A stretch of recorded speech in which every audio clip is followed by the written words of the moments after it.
ඔන්න අපේ අද පාඩම තමයි මුහුදු වෙරළට චාරිකාවක්. ලස්සන පාඩමක්. ඔයාලත් ඔයාලගේ අම්මලා තාත්තලා එක්ක හරි නැත්නම් ඔයාලගේ පාසලෙන් හරි චාරිකාවක් විදිහට ඒ කියන්නේ ට්‍රිප් එකක් විදිහට එක්කන් ගිහිල්ලා ඇති. ඔයාලට කියවන්නත් අමාරුයිනේ. ඒකින්දා අපි දැන් මේ පාඩම මුල ඉඳන් අගට කියවමු.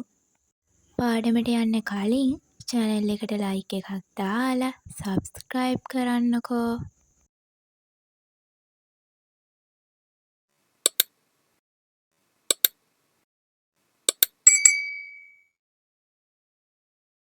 හෝගා රැලි නැග්ගා. සීතල දිය බින්දු ඇඟේ වැදුනා. ලොකු රැල්ලක් ඇවිත් වෙරළේ හැපුණා. හැමෝගෙම දෙපා ඒ දිය පහරෙන් තෙමුණා. සමහරු එහා මෙහා දිව්වා. සෙල්ලම් කළා. සුළඟ හැමුවා. මුහුදේ රැලි නැගුණා. වේගයෙන් ආ මුහුදු රැල්ලක් ගල් කුලක හැපිලා සුදු පෙන කැටි විසිරිලා ගියා. හෝගාගෙන ඈතින් එන රැල්ලක් දැකලා කවුරුත් ටිකක් බය වුණා. හැමෝම එකට අත් අල්ලා ගන්න ගුරුතුමිය කිව්වා.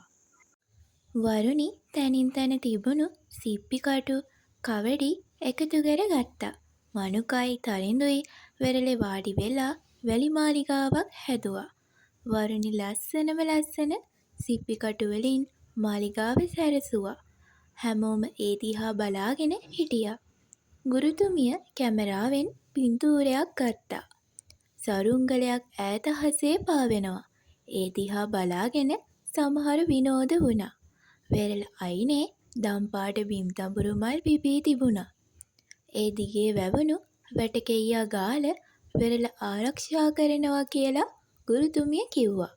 ගල්වැටි හදලා තියෙන්නෙත් අපේ ආරක්ෂාවටලු.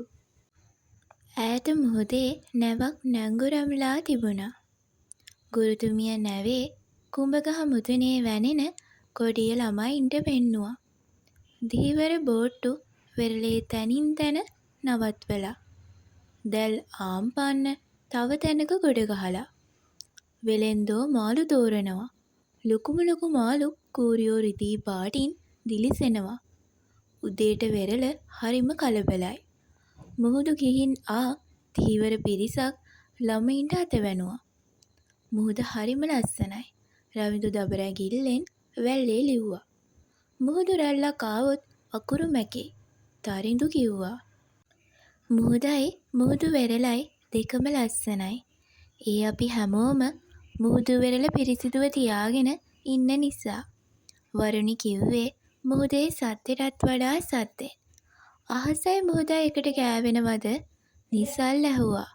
හැමෝම ඈත මුහුද දිහා බැලුවා. අපිට එහෙම පෙනුනට අහස මුහුද ගෑවෙන්නේ නැහැ. ගුරුතුමිය කිව්වා. ඔව් හවසට ඉර බැහැගෙන යද්දී ඉර මුහුද ගිලෙනවා වගේ. සඳුනි කිව්වා. ඉරගිනි බෝලයක් වගේ මුහුද ගිලෙනවා බලන්න මම නම් හරිම ආසයි. වරුණිත් කිව්වා. අද මම ගෙදර ගිහින් ලස්සන චිත්‍රයක් අඳිනවා.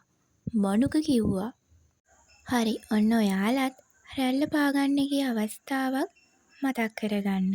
ඔයාලත් කොහොමත් ඉතින් මුහුදේ රැල්ල පාගන්න යනවනේ. ඉතින් මෙම පාඩමෙත් මේ මුහුදු වෙරළේ ලස්සන චාරිකාවක් ගැන තමයි කතා කරන්නේ. ඉතින් ගුරුතුමියයි ළමයිනුයි මුහුදේ රැල්ල පාග ඉන්නවා. එතකොට විශාල රැල්ලක් එනවා. ඉතින් මේ ළමයි ටික බය වෙනවා. ගුරුතුමිය කියනවා හැමෝම එකට අත් අල්ලගන්න කියලා. එතකොට මුහුදු රැල්ලෙන් ගහගෙන යන්න තියෙන අවදානම අඩුයි. වරුණි මේ තැනින් තැන තියෙන සිප්පි කටුව හුලනවා. ඒ වගේම තමයි මනුකයි තරිඳුයි එකතු වෙලා වැලි මාලිගාවක් හදනවා. වරුණි තමන් අහුලගත්ත සිප්පි කටු වලින් මේ වැලි මාලිගාව සරසනවා. ගුරුතුමිය තමන්ගේ කැමරාවෙන් මේ වැලි මාලිගාව පින්තූරයක් ගන්නවා. ඒ වගේම තමයි සමහර ළමයි මුහුදු වෙරළේ අහසේ යවන සරුංගල් දිහා බලලා විනෝද වෙනවා. ඒ වගේම තමයි ගුරුතුමිය කියලා දෙනවා මේ බිම් තඹුරු මල් ඊළඟට වැටකෙයියා ගාලා මේ වෙරළ ආරක්ෂා කරනවා කියලා. බිම් තඹුරු කියන්නේ දම් පාට මල් වර්ගයක්. ඉතින් මේ මල් වර්ගයෙන් පස සාරවත් කරනවා. ගුරුතුමිය ඈතින් පේන දීවර බෝට්ටු ගැනත් ළමයින්ට පැහැදිලි කරා. ඒ වගේම නැවේ කුඹගා නැංගුරම් දානවා වගේ දේවල් ගැනත් ගුරුතුමිය කියලා දුන්නා. නැංගුරම් දානවා කියන්නේ නැව නවත්තන්න යොදන උපකරණයක්. ඒ වගේම තමයි අපිට කුඹ ගහෙන් පුළුවන් වෙනවා නැව ඉස්සරහට හමුවන දේවල් බලාගන්න.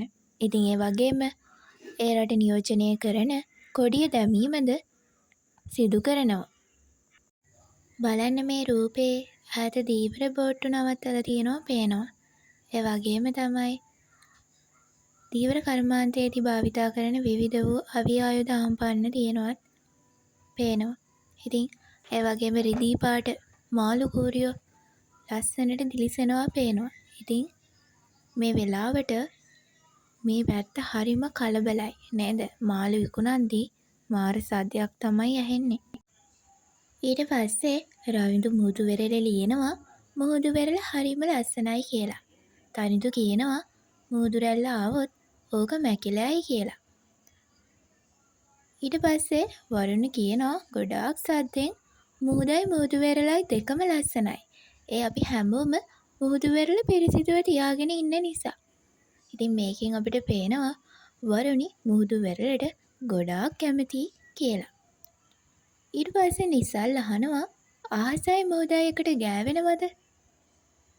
ඊට පස්සේ හැමෝම ඈත මුහුද දිහා බලනවා. ගුරුතුමිය කියනවා අපිට එහෙම පෙනුනට අහස මුහුදේ ගෑවෙන්නේ නැහැ. සඳුනි කියනවා ඔව් හවසට ඉර බැහැගෙන යද්දී ඉර මුහුදේ ගිලෙනවා වගේ. වරුණිත් කියනවා ඉර ගිනි බෝලයක් වගේ මුහුදේ ගිලෙනවා බලන්න මම නම් හරිම ආසයි.